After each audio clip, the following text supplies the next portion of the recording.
ये बुलडोजर दरअसल political tool भी है क्या, और जिसके हाथ में सत्ता होती है वही से पॉलिटिकल टूल बनाने की कोशिश करता है, including Kamalnath in Madhya Pradesh in that particular period of 15 months when he was running the government in MP.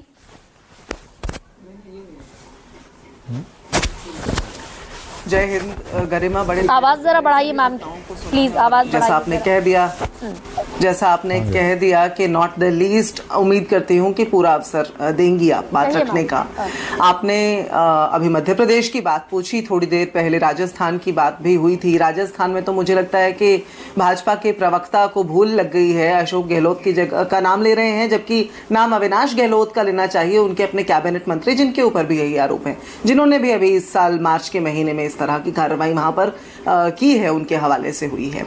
तो इसलिए यथा राजा तथा प्रजा गरिमा, ये जो सरकार है, इसके प्रतिनिधि, इसके प्रधानमंत्री, मुख्यमंत्री और आपके चैनल पर बैठे हुए इनके प्रवक्ता, इन सबसे और क्या उम्मीद की जा सकती है। और इन्हीं लोगों को संदेश देने के लिए वसीम बरेलवी साहब कहते हैं कि लोग टूट जाते हैं एक घर बनाने में, लोग टूट जाते हैं एक घर बनाने में, तुम तरस नहीं खाते बस्तियां जलाने में।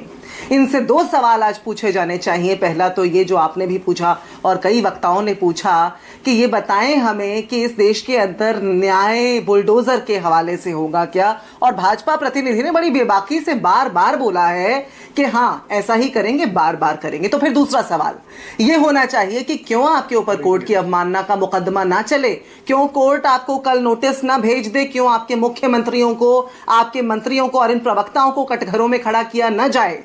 ये सवाल आज पूछा जाना चाहिए। और मैं आपको बिल्कुल निश्चित तौर पर बता सकती हूं कि अगर आज आप ये सवाल पूछ लेती तो अहिंसावादी सत्याग्रही गांधी के हत्यारे नाथुराम गोडसे का माल्यार्पण करने वाले ये लोग आपको यही जवाब देते कि हम 400 पार लाकर संविधान तो नहीं बदल पाए, लेकिन कानून को अपने हाथ में जरूर लेंगे, जनता को दिखाने के लिए संविधान के सामने नतमस्तक होंगे, लेकिन उसी संविधान का मर्दन अपने पैरों तले, अपने बुलडोजर के तले जरूर करेंगे। अच्छा, यही योगी आदित्यनाथ थे जो झारखंड में बुलडोजरों की फौज लेकर गए थे। जस्टिस होगा, hence proved, rule of law के तहत जस्टिस होगा, बुलडोजर सरकारें मनमानी से नहीं चला सकती, विच इज अनकॉन्स्टिट्यूशनल।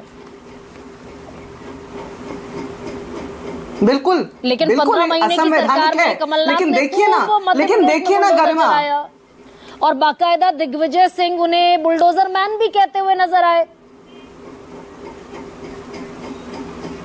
ये आपने अच्छा उदाहरण दिया कि हमारी पार्टी के ही एक नेता ने यदि कुछ गलत काम, अवैध काम किया था, तो हमारी ही पार्टी के एक वरिष्ठ नेता ने उसकी ओनरशिप भी ली। और उस समय ये सर्वोच्च न्यायालय की गाइडलाइंस जो थी वो मतलब एक हवाला ये भी लिया जाए, एक आर्ग्यूमेंट ये भी दिया जाए कि सर्वोच्च न्यायालय की अवमानना की आज हम बात कर रहे हैं कि सर्वोच्च न्यायालय की गाइडलाइंस आ गई, उसके अंदर बाकायदा शो कॉज नोटिस दिखाने की बात है, जो व्यक्तिगत सुनवाई करने की बात है वो है, वीडियोग्राफी करने की बात है, डिजिटल पोर्टल बनाने की बात है। लेकिन उसके बावजूद योगी आदित्यनाथ झारखंड के चुनाव में जाते हैं और बुलडोजर की फौज से उनका स्वागत होता है, और वो फिर उसके बाद इस तरह के बयान देते हैं। और आज इन लोगों से क्या उम्मीद करें, चुनावी बॉन्ड लाकर जिन्होंने लोकतंत्र के ऊपर बुलडोजर चलाने का काम कर दिया। सर्वोच्च न्यायालय ने बताया कि असंवैधानिक है, इन्होंने नए नए रास्ते ढूंढ लिए फिर से पैसे की हेराफेरी करने के लिए। वहां पैसे की हेराफेरी, आप एक और उदाहरण देखिए गरिमा, आज बालेश धनखड़ नाम के व्यक्ति ऑस्ट्रेलिया के अंदर ओवरसीज फ्रेंड्स ऑफ बीजेपी के अध्यक्ष होते हुए दूसरे देशों से महिलाओं को बुलाकर उनका बलात्कार करते थे।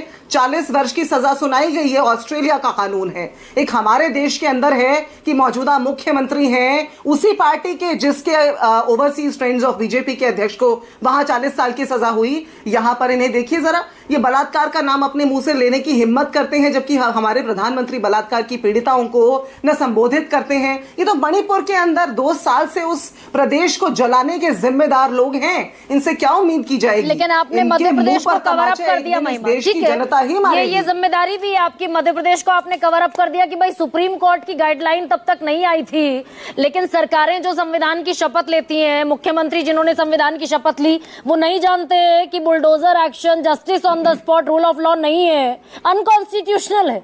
This is a very basic fundamental point of the constitution.